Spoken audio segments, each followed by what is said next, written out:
माता पिता की इकलौती संतान के लिए उनकी ताउम्र देखभाल भी एक जिम्मेदारी होती है। इसे तनाव बनने से कैसे रोका जाए, गायत्री ने बताया।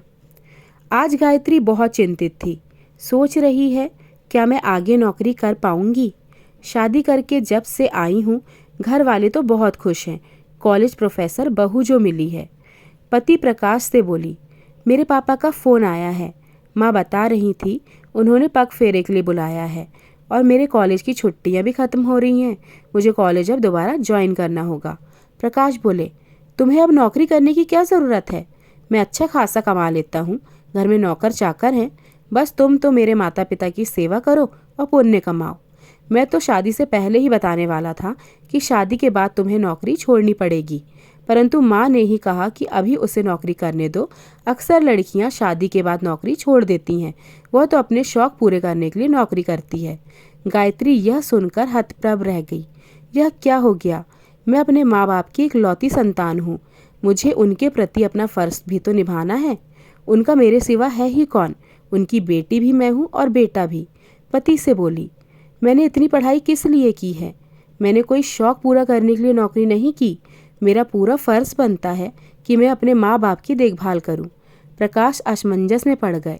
गायत्री कह तो ठीक रही है, परंतु घर वालों को कैसे समझाऊं? गायत्री बोली, देखिए, मेरे जीवन को ऐसी पहेली मत बनाइए कि उसे सुलझाया ना जा सके। बहू क्या केवल सास ससुर और ससुराल वालों की सेवा के लिए बनी है? मैंने यह सोच लिया है कि मैं अपने माता पिता को यहीं बुला लेती हूँ। दोनों परिवार मिलजुल कर रहेंगे और मैं नौकरी भी करती रहूँगी। प्रकाश बोले, कैसी बातें कर रही हो? कभी ऐसा सुना है कि शादी के बाद बहू के माता पिता बेटी के ससुराल में रहें? गायत्री बोली, यदि इकलौती संतान बेटी हो तो अब से ऐसा सुना जाएगा। औरतों के जीवन को दोराहे में नहीं खड़ा करना चाहिए, उनका जीवन एक पहेली बन जाए। गायत्री की सास यह सब सुन रही थी। वह सोचने लगी, कहीं अभी से बेटे बहू के दिल में कोई दरार न बन जाए।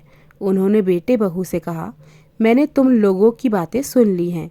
बहू ठीक कह रही है, वे लोग भी अब हमारे परिवार का हिस्सा हैं। तुम बहू को कॉलेज ज्वाइन करने दो और उसके माता पिता को समझाकर यहाँ ले आओ। हम सब लोग साथ रहेंगे। उनको समझाने की कोशिश करना और गायत्री की यहीं किसी कॉलेज में नौकरी लगवाने की कोशिश करेंगे।